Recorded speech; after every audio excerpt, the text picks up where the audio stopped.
We live. It's Live. live, huh? Catch me on the stoop, 237, Yeah, no place yeah, like yeah, home. yeah. Everybody can pull up. Today we got What's up, world? My name is Kirrick Wise, and I'm the CEO and founder of a company called KOOL for Life. Cool Yeah, for Life yeah. with a K though. Tell them what it's Yeah. about, man. Tell them Cool for what Life. made you get it started though. I started KOOL for Life in 2015, and it was about bringing people together through love and shifting consciousness. Because I always wanted to be a fashion designer. I always wanted to have a hot clothing brand. I just didn't have the skill set of it, right? I went to school for social work. I got my master's in science. And the goal was to use fashion as a form of expression, but through the lens of social work, play a positive role in making the world a better place. He bust that down though. I ain't even gonna front on him. I ain't even gonna front on him. He had it. Now- he now- had it lined up, Daddy. I hold like on. that though. You said you're a Brooklynite. Yeah. Huh? What part of Brooklyn you from? I'm from Gate Street, Marcus Garvey, and Lewis. Say it one more I mean, time. One time for GA. Shout out to the the whole man GA. here in the back. For the people out here in the back. Shout out to the whole GA. We see y'all out there. I'm You from know? Gate Street, Marcus Garvey, and Lewis. My Yeah. grandfather, he has been around, like, he moved from Queens to Brooklyn in, like, the 70s, you know what I'm saying? My grandma's live in Queens, St. Albans, Yeah. and then you think about Bed-Stuy. For me, myself, I was in Queens from, like, the first 10 years of my life, right? Yeah. And then my grandma was like, you need a male figure, so you gotta move to Bed-Stuy. Quick story, right?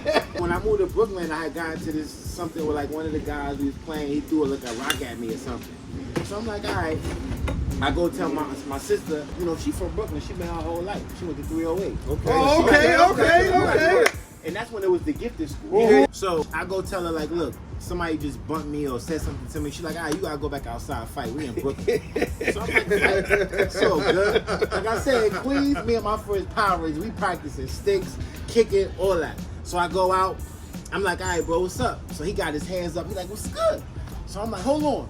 I get to the top of the stairs. I'm like, hold on. I try to kick him. He grabs my leg, throw me on the floor. Boom, boom, boom, beating me up. My sister like, oh my God, you can't beat up. I'm like, yo, Brooklyn is different. Bro. I'm like, this is not Queens. So now I gotta learn how to really fight because this Power Ranger stuff is not gonna cut it. Hey, he laughing. Yeah. He laughing. You know why? He from Queens. Oh, man. So with the line, Cool for Life with a K. Okay. When I started KOOL for Life in 2015, I didn't have the money to actually produce the t-shirts. I didn't realize how expensive fashion was. So it was like a painting hanging on my grandfather's wall by, like, I think his name was Robert Rauschenberg or something like that. Painting was worth like $5,000. I sold the painting, got the money, started the t-shirt brand, t-shirt line, and at that point it was this t-shirt. So in my mind, I was gonna start off with a KOOL for Life t-shirt with a beach on the back, and I was gonna hit. The whole hood was gonna rock out with me. I was gonna be the next best thing since Ralph Lauren. Yeah. Nobody bought those t-shirts. You know?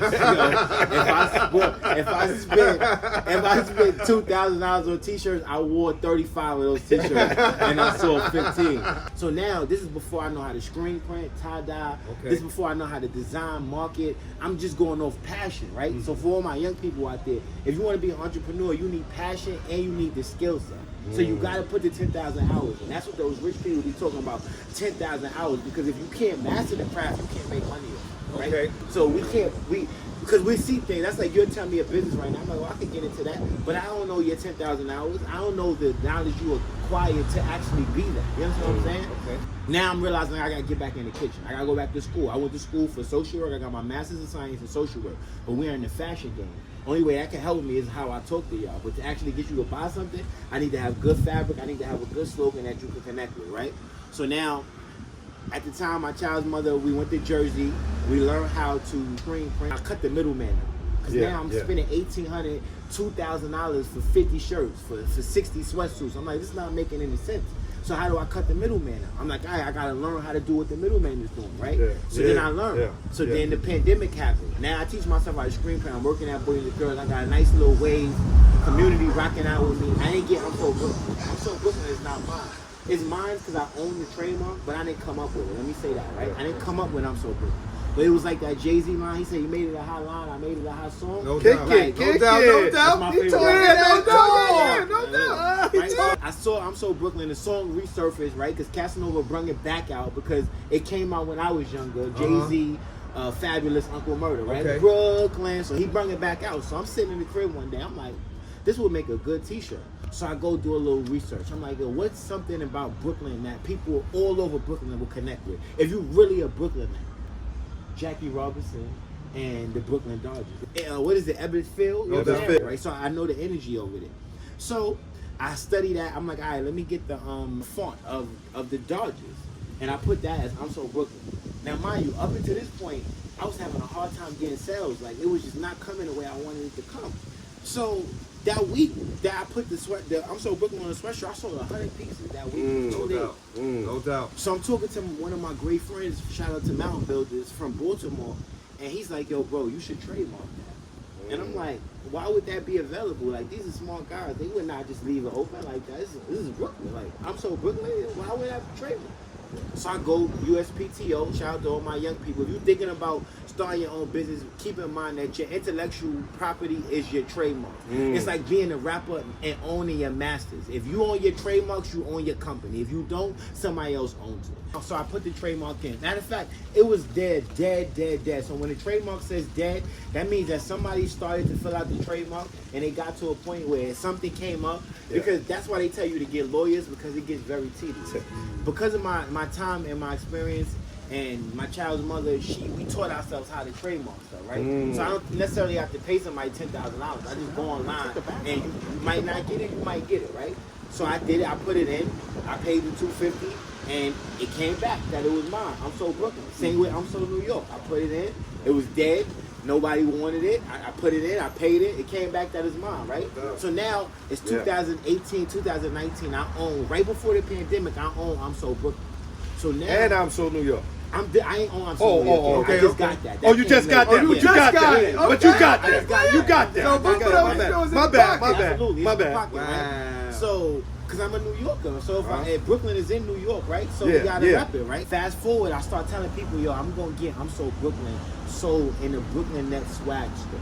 Like, it's in my mind now. I gotta be a part of the Brooklyn Net swag store. So I'm putting it in the into air. existence. Yo, but say it louder, because Put it they ain't to hear the you. Where they university. selling it To at the right universe. Get there. Put it in the universe. But now, but where it's at right now, though? Right now, you get it on the KOOLforlife.com, or you could get I'm So Brooklyn at the Kool for Life showroom, because I did some Dapper Dan shit. I turned my apartment into a showroom, but we're gonna get there, right? But you are in the Barclays, right? I've been in the Barclays. Okay. I did 3. I'm going on the 3rd collaboration with the Brooklyn Nets, right? So the first one was this year during Black History Month. They used my original logo, I'm So Brooklyn. It was like 8 other brands, and they had, for the last show for Black History Month during the halftime show, they had, like, some of the kids had it on, some of the adults. Nice. That sound like chicken to me. Absolutely. Fast forward.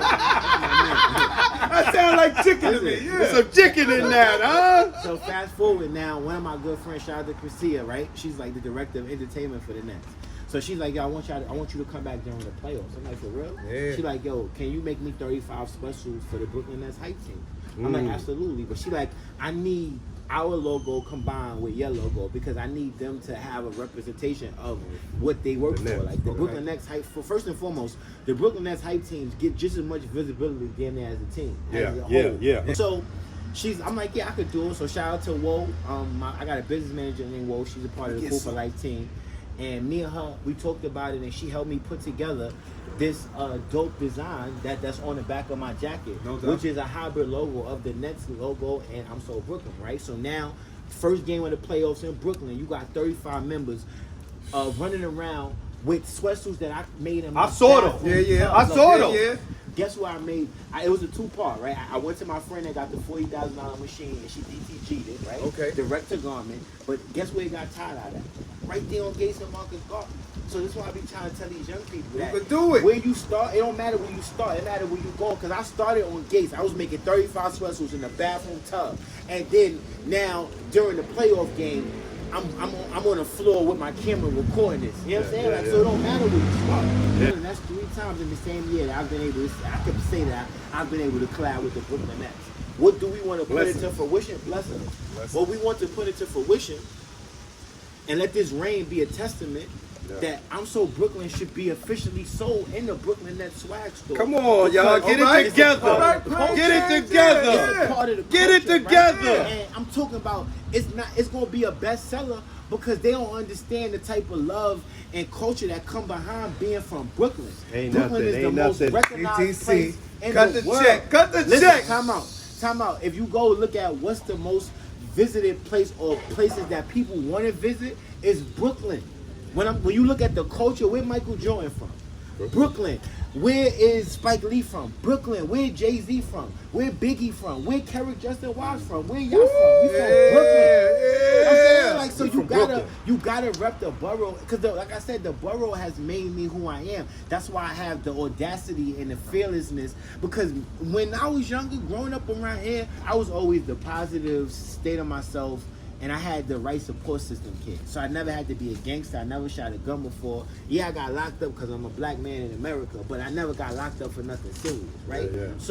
The people in my community, the gangsters, the people that was really doing the crimes, they was like, yo, we like that you cool and you know who you are. Yeah. So stay that way. You do what you doing, When I come around you, you ain't talking about the guns. You talk about you just was meditating or you just read this book. I ain't really want to hear about it in the beginning, but tell me a little more about that book. You know what I'm saying? Right? So now I got all the gangsters and all the real people like, yo, that's my man. That's Cool K. They call me Cool K with a K, right? Yeah. My man. With a K. Cool with a K. Cool with a K, right? Shout out to one of my sister's ex-boyfriends. When I moved from Queens to Brooklyn, they kept bullying me, right? So he like, yo, you need a nickname. Like, we can call you Cool K. You know what I'm saying? So they started calling me Cool K, and the hood stuck with me. That's how the evolution of Cool for Life came about. Because I'm like, what will be the evolution of Cool for Life? Leave it up to one of my friends. He says he gave it to me one time when we were sitting on the stairs. And maybe me and him was talking about it, but I feel like I came up with it. So I'm going with it. That's how they do. Somebody tell you like, yo, I came up with it. But long story short, the whole goal was pushing out culture. You know what I'm saying? Being different, because being cool doesn't mean that I'm the best person. Being cool means that I'm comfortable being who I am. Yes. I'm comfortable on myself. I'm authentic. I'm one of one. I'm not trying to follow, be like nobody. And Nipsey Hussle said, if you create your own lane, no traffic. Ain't no traffic in my lane. I'm from Brooklyn, so that's hard to say. It's a lot of fashion designers. It's a lot of people out here that's making clothes, but they not me and I ain't them. And I'm not, be honest, my only competition is me. Cool K, keep doing your goddamn thing. See you on top, baby.